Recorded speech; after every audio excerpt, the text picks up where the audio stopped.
सब तो पहला जिस वे परवेज साहब चीफ मिनिस्टर बने सन मुशर्रफ के दौर उन्होंने पंजाब असैम्बली की नवी बिल्डिंग का बुनियाद रखी सी जी हूँ आके उन्हें कंप्लीट की बड़े बड़े बंदे होंगे ने जो बड़े काम कर लैन तो फिर उत्ते अपना ਨਾਂ लिखाते कि यह बिल्डिंग मैं बनाई चौधरी परवेज रही बंद फलां फलां ये वो लटर पटर सारा लिख उन्होंने जी आए थे तुहानू तो जुबानी याद होनी है उन्होंने सब तो पहले इंटरस्ट के उत्ते वो आयत लिख के वो लवाई अपनी खुद नुमाई नहीं की उन्होंने कहा जो बंदा इतने आए पहले इस चीज को पढ़े और इलम हासिल करे फिर एक लंघते इधरों जलालपुर जक्का वाले पासों एक हुसैन लाई ने मैगा प्रोजेक्ट किया है तो डबल रोड बनवाई सू गुजरात शहर तो लैके जलालपुर जट्टा तक कभी तुम जाओ तो वो इब्तदा के उत्ते ही हुसैन लाई ने अपना नाम नहीं लिखाया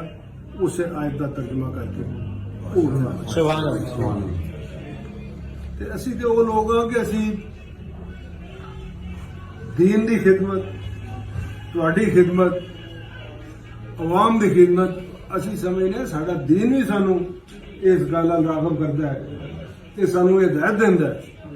कि अपने लोगों की खिदमत करो अगर किसी के वास्ते कोई गल है तो उन्हें वही करनी है ये नहीं कि तुम मैंबर कौमी असैम्बली बन के तो इन सड़कों से फराटे चार लैंड गुरदा मगर लाइया ने पे पाते फिरो ये सारी दुनिया भी करती फिरती मगर जिस तरह तुम गल की है कि एक मामूली जहा काम है जो 10 साल ही मुंतखब नुमाइंदा नहीं करा सकिया तो फिर उन्होंने नुमाइंदगी का भी हक कोई नहीं है आज जो कुछ मुल्की हालात बनी होंगे ने मेरे दिहाड़ी कुछ होंगे शामी कोई खबर आ जाती सवेरे कुछ आ जाती मैंने तो लगता है कि वो बच्चे एक इलाका बोल जाना ये असी जो इस इंतजार जाना कि इलैक्शन 1.5 साल बाद हो गए हो जाए कल परसों किधरे जो सानू इसकी पूरी तैयारी करनी चाहिए कई लोग जिस वक्त मैंबर बन जाए उन्होंने दिल नहीं कर रहा मैं पहली बारी जो MLA बनया था उस तो पहले मैं MP के इलेक्शन लड़ता था इन्हें मेरे हल्का तोड़े था मैं चलो MLA का इलेक्शन लड़ लिया तो वो मेरे सराइकी बैठ रहा एक अनिल राज साहब जी जी एक MLA जैसे मजाक में कहना जो साहब MLA का मतलब पता है कि मैं क्या मैंबर नेशनल असेंबली ने कहा नहीं इसका मतलब मैं नहीं आना पिछले हल्कियां खैरबाद कह जाते उसे वालिया 2 कमरे लग जाते चुप करके लत्ता फसा के लम्बे पै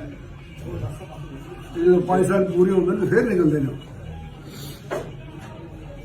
तुहाडा ये नुमाइंदा ना इन्हें कोई सरकारी तनख्वाह लैनी है ना इन किसी गड्डी की लोड़ है ना किसी होर शहर की और एक इब्तदा होंगी मैं अपनी मिसाल